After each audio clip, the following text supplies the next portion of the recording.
তো দেখো এখানে নাচ চালু হয়ে গেছে অলরেডি।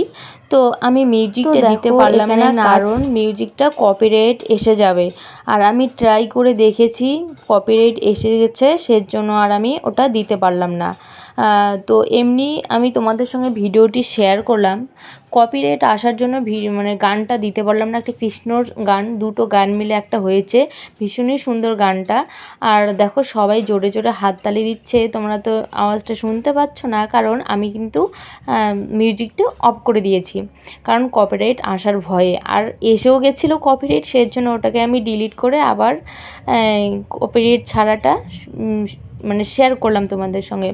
আর এটা দেওয়ার একটাই কারণ, এটা হচ্ছে আমার ছেলের স্মৃতি হয়ে মানে জড়িয়ে থাকবে, যে ছোটোবেলায় ও নাচ করেছিল, আরও স্কুলে অনেক প্রোগ্রাম করেছিল এই ড্রেসটা পরে। তো এটারও একটা আছে, অনেক আছে, তো সেগুলো আমি স্মৃতি হিসাবে মানে দিয়েছি। তো এখানে পাশেই আবার গান বাজনা হচ্ছে, কালী পুজো শেষ, তবু ওদের মানে বাজি ফাটানো, গান বাজনার আওয়াজ চাচ্ছে না, এরকম অবস্থা। তো জানি না এটাও কপিরাইট আসবে কিনা, আওয়াজ আসছে কিনা, আমার আওয়াজগুলো ক্লিয়ার শোনা যাচ্ছে কিনা। পাশেই কালী পুজো, তো সেজন্য ওখান থেকে আওয়াজটা হচ্ছে।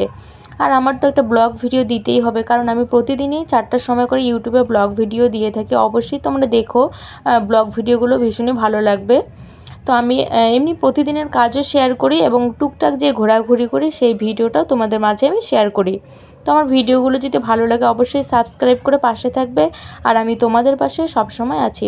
তো দেখো ওরা কি সুন্দর নাচ করছে, আর সামনে যে দুটো বাচ্চা আছে একদম ছোট ছোট পুচকে, ওরা দুজন কিন্তু ভীষণ নাচছে মানে দেখতে। আর আমার ছেলে একটু বড় হয়েছে, তো লজ্জা পায়, মানে লজ্জা পেয়ে গেছে অলরেডি, সেই জন্য আর সেরকম ও নাচানাচি করতে পারছে না আর কি, লজ্জা পেয়ে গেছে।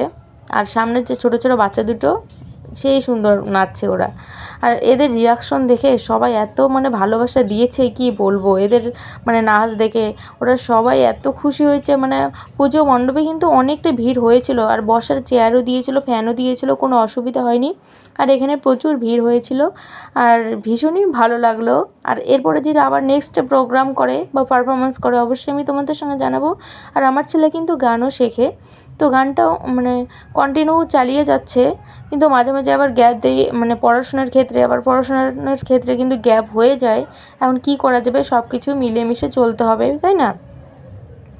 তো দেখো ওরা কি সুন্দর করে রাধারানী সেজেছে, এক একজন করে কৃষ্ণ সেজেছে, এক একজন করে কত সুন্দর করে নাচ করছে। আর সবাই ভিডিও করাতে ব্যস্ত, মানে কি বলবো, সবাই ভিডিও করাতে ব্যস্ত। আর ওরা এত সুন্দর করে নাচ করছে না, মানে এমনই, মানে ছোটো ছোটো বাচ্চাদের নাচ এমনি ভালো লাগে, ভীষণ ভালো লাগে। তার মধ্যে এই ধরনের নাচটা, মানে রাধা কৃষ্ণের জুটি, মানে ভীষণই সুন্দর, মানে দারুণ হয়েছে নাচটা। তো এগুলো কিন্তু শিখতে কিন্তু অনেক দিন লেগেছে ওদের, 10-12 দিন থেকে রিহার্সেল দিয়েছে। রিহার্সেল দেওয়ার পর কিন্তু এই নাচটা কিন্তু ওরা শিখেছে। আর এর আগে আমার ছেলে শিখেছিল এই নাচটা, কিন্তু ভুলে গেছে অলরেডি। আর স্কুলে করেছিল, তো সেই জন্য ভুলে গেছে। আবারও শেখানো হয়েছে নাচটা, ওর একটা দিদি ওর স্কুলে পড়ে, ওর একটা দিদি শিখিয়েছে, মানে খুব সুন্দর ও নাচ পারে, আর নাটক মানে করে। আর ওখানে এত সুন্দর সুন্দর নাটক হয়েছে, কি বলবো, মানে ভীষণই সুন্দর লেগেছে আমার। আর পরবর্তীতে আবার ওই কালী পুজোটা ভালোভাবে আবার তোমাদের সঙ্গে শেয়ার করব। তো কেমন লাগলো অবশ্যই জানাবে, নেক্সট দেখা।